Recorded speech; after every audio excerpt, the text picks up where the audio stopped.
Mercoledì 26 ottobre si è tenuta la conferenza Giambattista Tiepolo alla committenza Dolphin e Manin tra Venezia e Udine, organizzata dalla Scuola di Specializzazione in Beni Storico-Culturali dell'Università di Udine.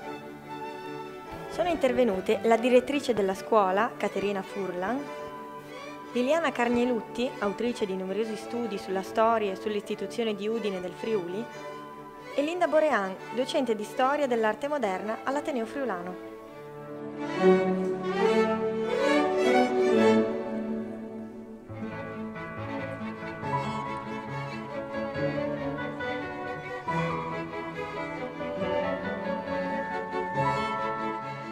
Il tutto si è svolto presso il Salone del Tiepolo di Palazzo Caeselli.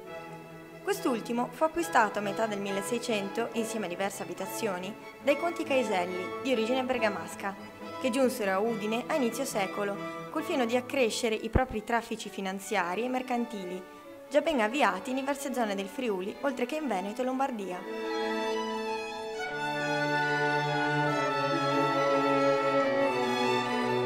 Numerose ed interessanti sono le caratteristiche che rendono prezioso questo palazzo, ad oggi sede del Dipartimento di Storia e Tutela dei Beni Culturali dell'Università di Udine.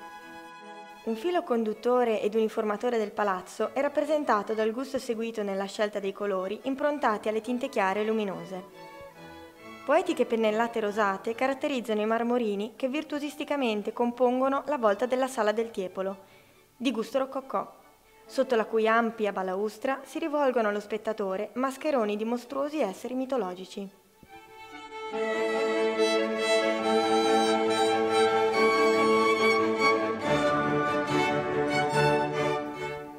Un tema visivo ricorrente nei vari ambienti è quello degli angeli gioviali nei loro corpi dolcemente curvilinei. La grande tela del Tiepolo, anticamente situata nell'ampia stanza, ad oggi non è presente nel palazzo.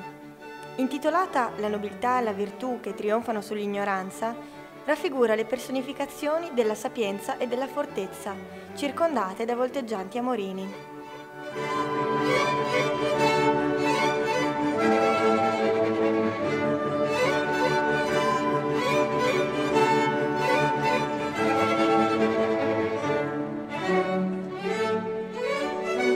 Nella medesima giornata si è tenuta la cerimonia di consegna del premio in memoria del pittore Giobatta Foschiatti. Il riconoscimento, giunto alla quinta edizione, è riservato al diplomando più meritevole della Scuola di Specializzazione in Beni Storico-Artistici. Con questo incontro è giunta a conclusione la terza edizione dedicata al giovane artista Giovan Battista Tiepolo, organizzata dall'Assessorato alla Cultura del Comune di Udine. Prosegue l'esposizione delle opere del pittore presso i Musei Civici in Castello, che avrà termine il 4 dicembre.